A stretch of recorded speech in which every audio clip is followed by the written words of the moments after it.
Okay, so picture this. It is a Wednesday night. Mhm. It's late. The date is November 16th, 1966. Which is a very specific slice of time. It is, exactly. Outside, the world is moving at that frantic mid-60s pace. The Beatles are probably dominating the radio waves. Yeah. The space race is in full swing. Gemini 12 is literally just splashed down. Everyone is completely obsessed with looking out there. Right. Rockets, moonshots, the physical conquest of space. It was the era of hardware. Exactly. But inside a very specific living room in Elmira, New York, the vibe is completely different. Very different. It's quiet, the lights are dim, there's the smell of pipe smoke in the air, and a woman, Jane Roberts, is just sitting in a rocking chair. She takes a deep breath, her head slumps forward, and when she lifts it again... She isn't Jane anymore. Right, she isn't. The voice drops. It becomes deeper, more authoritative, almost British in its clip. Her eyes snap open, and they are dark, intense. And she, or rather he, starts speaking. It really is a chilling image when you just sit with it. We aren't talking about a parlor trick or a Ouija board party here. No, not at all. We are talking about the Seth Material. Specifically today, we're going to be taking a very deep dive into session 301 from the early sessions, book 7. And I have to say, the vibe for this session, it is definitely late night, slightly spooky, but intellectually electric. Completely. It's that feeling you get when you're the last two people at a party, sitting on the kitchen floor at 3 a.m., trying to solve the mysteries of the universe. I know that exact feeling. Because the mission for this session, and really for our whole conversation today, is to answer a question that I think haunts everyone eventually. Who is actually driving the bus? Driving the bus is the perfect way to frame it. I mean, we walk around with this very solid assumption that we are in charge. Right. We think, I am me. I chose to buy this coffee. I chose to drive down the street. Yeah. But what if that you, the one you actually talk to in your head, is just the passenger? Or maybe just the navigator holding the map, while someone or something else is actually steering the wheel? That is the hook that absolutely floored me in this material. Seth introduces this concept of the Supraself, and honestly, it is mind-bending. It really is. The idea is that there is a version of you that already exists right now in the future. It sees your entire life as a single static picture.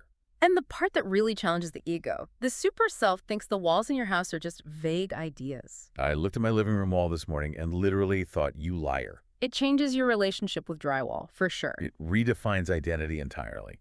But before we go down that rabbit hole, and it is a very deep rabbit hole involving time travel, telepathy, and oddly enough, cats, we need to take care of some important housekeeping. Right, the mandatory stuff. Just so everyone is clear, this deep dive is distributed free of charge on all major platforms for educational purposes.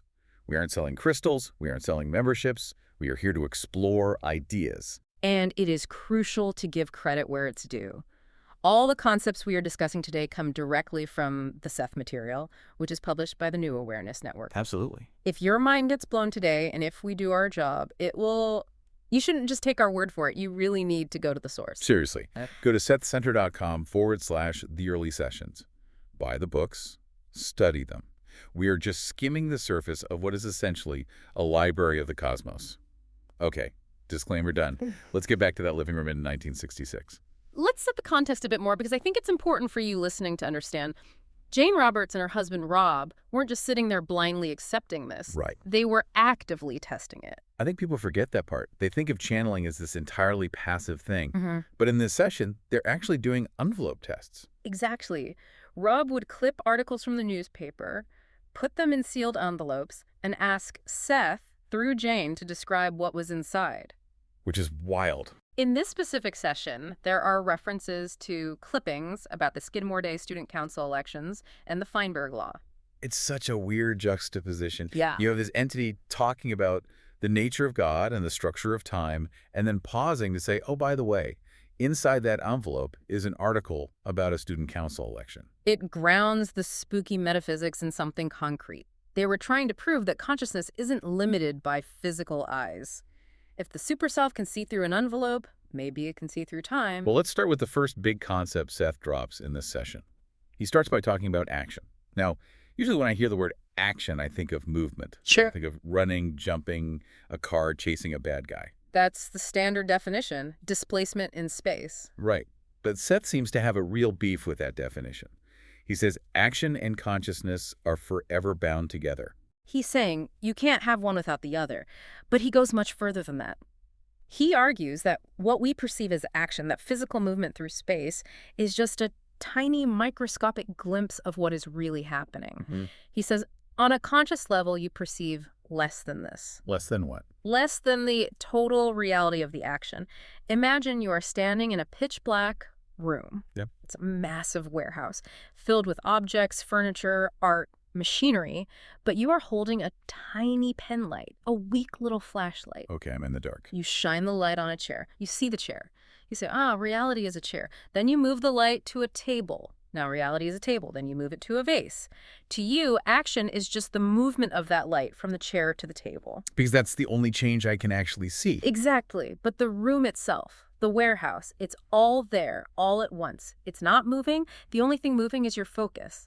Seth is saying that our waking life, our entire personality, is just that flashlight beam. That is, honestly, that's unnerving. It makes me feel like I'm walking around with blinders on. You are. We all are. Seth uses this fascinating phrase. He says, the personality as you know it is merely the result of action as you perceive it in certain groupings at any given time. Let's unpack that. Yeah. Merely the result of action as you perceive it. So my personality, my love for pizza, my fear of spiders, my memories of high school, that's just a grouping. It's a grouping of intensities. Seth explains that action is perceived electromagnetically in terms of intensities. Think of it like a radio. You tune in to 98.5 FM, you hear rock music, you think, the radio is playing rock music. Right, that's what's on. But is it? The radio is also receiving classical, jazz, talk radio, emergency bands, and static all at the exact same time in the exact same space. No way. You are just perceiving the rock music because that is how your receiver is currently calibrated. Your personality is the station you are currently tuned to. So if I turn the dial, I'm someone else? Or rather, you realize you are the radio, not the song. You are the vessel that can tune into different frequencies. And this leads us directly into a term that usually makes me roll my eyes, but Seth uses it very specifically here. Let me guess. The astral planes. The astral planes. Oh boy. I feel like we need a sound effect here. Ooh.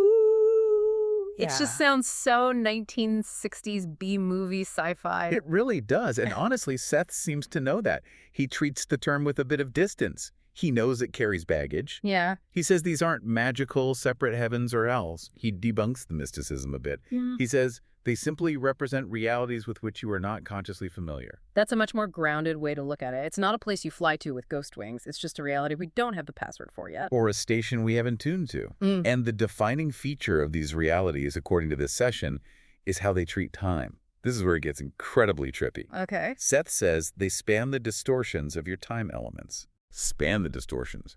That implies that our time, the tick-tock linear time we live in, is the distorted version. Precisely. We think linear time is the real time. Seth says it's an illusion we created so we wouldn't get overwhelmed. In these other states, these astral states, that distortion is gone. This is the part that gave me a chill when I first read it. He says you can within them often perceive both your past and present simultaneously. Stop and try to imagine that. Really try. I can't. My brain literally hurts just trying. I mean, I can remember the past. I can remember being 5 years old and dropping my ice cream. Right. But I'm looking at it from here, from the present. You are looking at a photograph of the event. Seth is talking about being in the event. Imagine feeling the visceral disappointment of dropping that ice cream, the tears, the sticky hands, the sheer tragedy of it, while simultaneously feeling the calm adult amusement of talking to me right now. Oh, man. Not switching back and forth. Both. Fully. At once. That sounds overwhelming. I think I'd have a panic attack. And that is exactly why we have an ego. The ego is the filter. It says, whoa, too much data.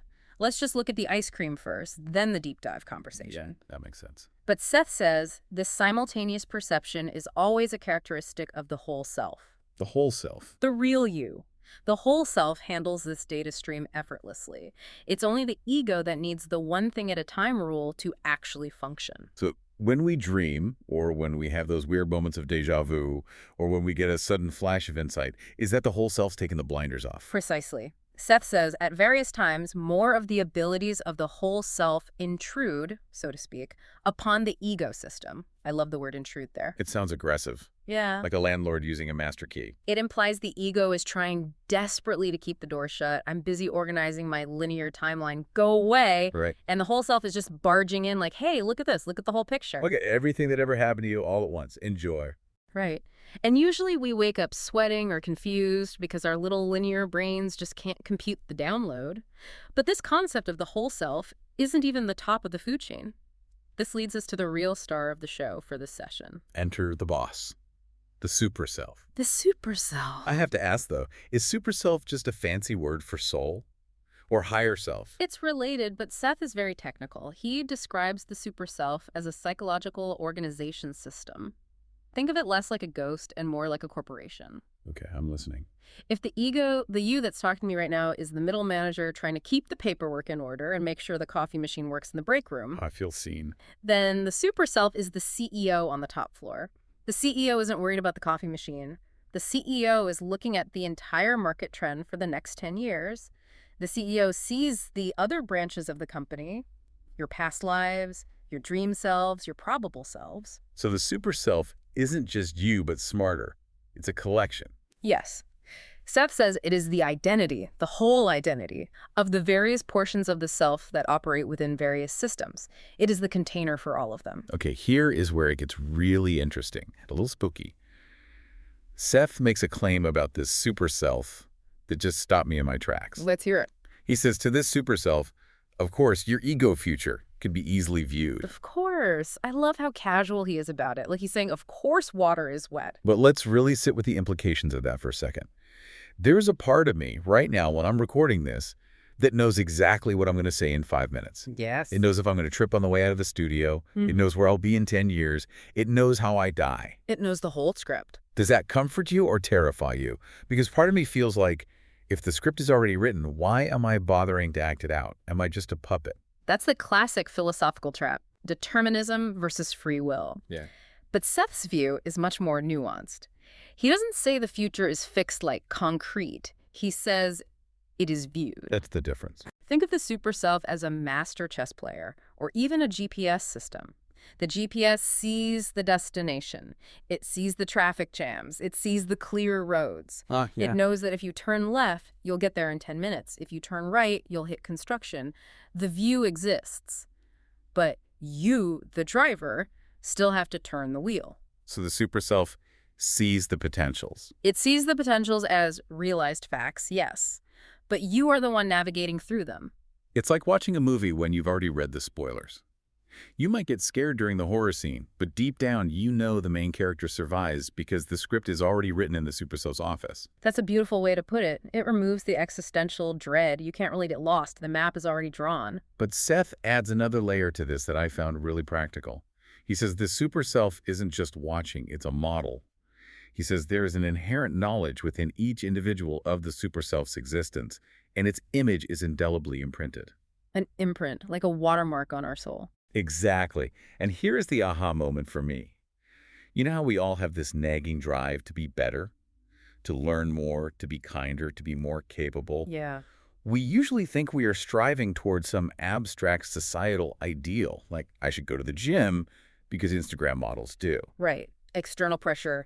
But Seth suggests we aren't chasing an external goal at all. We are trying to match an internal blueprint. That is profound. He says it is the desired and sought-after model against which you psychically measure your present self. So when you feel dissatisfied with yourself, it's not because you aren't living up to your parents' expectations. It's because you are slightly out of alignment with your own Supraself. Yeah. You are trying to focus the lens to match the picture that already exists. That reframes failure completely. If I mess up, it's not that I'm fundamentally broken, it's just that I'm experiencing a temporary distortion. I'm tuning the radio dial and hitting static. And the reassurance here is massive. Seth says, basically, however the Supraself already does exist, you see, for all potentials are fulfilled. You've already crossed the finish line. You're just enjoying or enduring the run. Or hating the run, depending on the day. True. But the Supraself knows the outcome. And knowing that part of you knows the outcome allows you to relax a little bit into the uncertainty. Okay, so we have the CEO upstairs who knows the future. But down here in the mailroom of physical reality, We are dealing with very real problems. Traffic, Mm-hmm. bills, Walls. walls. Yeah, I want to talk about the walls part of this session because it is so matrixy. It is very matrixy. Sarge takes a very hard look at physical matter in this session. He basically roasts the ego for being so obsessed with solids. He really does. He implies the ego is the only part of the self that takes physical objects seriously. Right. He says the ego is the only part of the self that regards physical objects as anything but symbols. Symbols. So this table I'm touching right now, this microphone, to my inner self, it's just a metaphor. It's a symbol of an idea. Think about a dream. In a dream, you might see a wall. You know, instinctively, that the wall represents a blockage or a boundary in your mind. Yeah. Maybe you feel trapped in your job, so you dream of a locked door. You don't think, oh, a construction crew came in and installed a door in my dream. You think, I feel stuck. Right. I interpret the symbol. Seth is saying waking life is the exact same thing. We just take it too literally. We think the door was built by a carpenter. Seth says the door was built by your consciousness. But in waking life, if I run into the wall, I get a bruise. In a dream, I might just float right through it. And that is simply because you have agreed to the rules of this specific game. The ego's job is to navigate this specific grouping of intensities where walls are hard. If the ego didn't see the wall as hard, you'd walk off a cliff. It's a safety feature. So a bruise is just part of the immersion package. Exactly. But listen to this quote. To the inner self, neither house nor walls exist. They are perceived only as vague, self-limiting ideas on the ego's part. Vague, self-limiting ideas. That is such a burn. The inner self looks at my house, my literal mortgage, my shelter, and says, oh, look, a cute little mental block you built for yourself. It's humorous, but it's also deeply liberating. If obstacles are just rigid ideas, then the way to remove the obstacle isn't necessarily to bring in a bulldozer. It's to change the idea. It suggests that our physical environment is much more malleable than we generally think. This connects back to how Seth describes movement. We are so used to thinking, I need to go from point A to point B. If I want to get away from the wall, I have to physically walk away.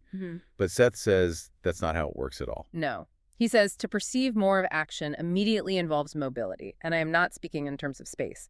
He says the act of perception involves mobility through intensities. Mobility through intensities. Can we try to ground that? What does that actually mean for me sitting here in this chair? Okay, let's go back to the radio analogy. It's really the best tool we have for this. To get from the rock station to the jazz station, do you pick up the radio and carry it to the other side of the room? No, that wouldn't do anything. Right. You don't travel through space. You change the frequency. You change the intensity of the reception. You stay in the exact same spot, but the reality you are perceiving changes completely. So if I want to go somewhere, say, to a state of peace, or even to one of these astral planes, I don't need to leave my body. I don't need to go to an ashram in India. I just need to turn the dial. Exactly. You don't go out, you go in, or rather, you shift your focus. The chilling implication here is that you don't need to go anywhere to be somewhere else. Everything is right here, occupying the same space, just at different frequencies. It's all stacked. Yes. The past, the future, the astral, the physical, it's all stacked on top of each other right now. That makes the room feel very crowded all of a sudden. It is crowded, but you're only tuned into the ego channel, so it looks empty except for the furniture. Okay, speaking of things being stacked on top of each other, Seth introduces this concept of gestalts. This sounds like a German philosophy term. It is. It basically means a whole that is greater than the sum of its parts. And he uses it to build this cosmic ladder. A hierarchy of consciousness. So let's trace the ladder. We have the ego. That's me. Right. You are part of the Supraself. Okay, then the Supraself is a collection of all my selves. But then Seth says the Supraself is only part of a larger identity, which is to say that it itself is within the sphere of another psychological organization system or gestalt. Yes. So my Supraself has a boss. Yes. And that boss has a boss. It's turtles all the way up. Naturally, Rob Jane's husband asks the big question here. He's taking notes during this trance, and he probably pauses and goes, wait, is this God? It's the logical question. If you keep going up the ladder, do you eventually hit the big guy? And Seth's answer is so nuanced, he doesn't just say yes or no. No. He says, the author of Rupert's new book calls this God, and I'm simply telling you what it is. He confirms that the Superself is part of a higher gestalt, which is part of another, but he emphasizes that this connection is highly personal. Meaning what exactly? Meaning God isn't a guy on a cloud judging you. God is the ultimate gestalt that you are an integral part of. You are made of the same stuff. You are a finger on the hand of the body of the universe. The finger is the body. But Seth doesn't just look up the ladder. He looks down too. And this is where the totem pole analogy comes in. I love this imagery. Seth says, you are not the low man on the totem pole, however. Thank goodness for that. I hate being at the bottom. He points out that just as there is a super self above you, there are lesser identities within you. Your cells, your organs, the subconscious fragments of your personality. This is a massive perspective shift to a white blood cell in my veins. I am the Supraself. Precisely. To your liver, you are God. You are the vast, unknowable consciousness that directs the food supply, that controls the environment, that decides if it's going to be a good day or a bad day. You control the weather of your body. Great, so I'm the god of my liver. Hope it likes coffee. Seriously, though, think about the responsibility there. If you are the super self to your cells, do you treat them the way you want the universe to treat you? Whoa, that hits hard. If I'm ignoring my body or feeding it junk or just stressing it out all the time, I'm basically being a vengeful, negligent deity to my own internal universe. And yet you expect the super self above you to be kind, loving, and supportive. You look up and say, please help me, universe, while looking down and saying, shut up, stomach. Hypocrisy noted. Seth really knows how to twist the knife gently, doesn't he? He does, but he also offers the solution. He explains that this relationship up and down the totem pole is symbiotic. Let's talk about that, because we aren't just puppets, right? We have free will. Yes. Seth is very clear on this. He says you are independent as far as the actions you choose to take. You are not a robot.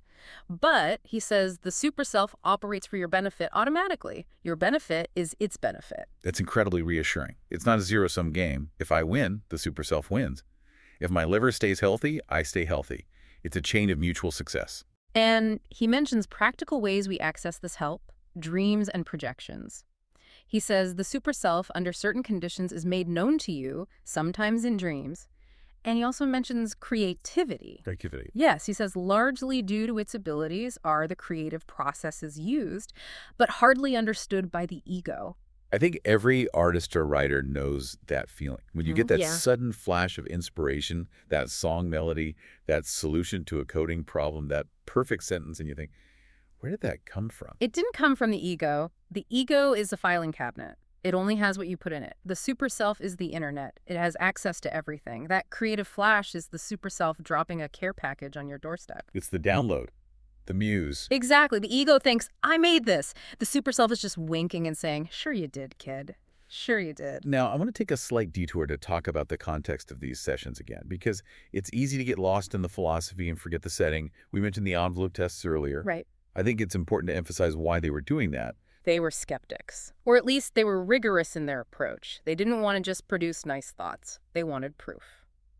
Seth would often pause in the middle of a lecture on the nature of reality to describe the ink on a hidden newspaper clipping. It adds a layer of validity to it all. It really does. It suggests that the entity speaking isn't just a philosopher, but an observer with senses that defy our physics. It makes the claims about the super self harder to dismiss. If he can see inside a sealed envelope, maybe he really can see the future. And speaking of grounding, Yeah. we have to talk about the ending of this session. Because we've been talking about cosmic hierarchies, time travel, the nature of action, the illusion of death, and then suddenly Seth pivots. It is my absolute favorite part of the entire transcript. Let me just read the quote. Go for it. Seth says, "Now, we will close our session. My warmest wishes to you both, and my congratulations. You have helped your cat to progress so well." The cat. The cat. I just love this.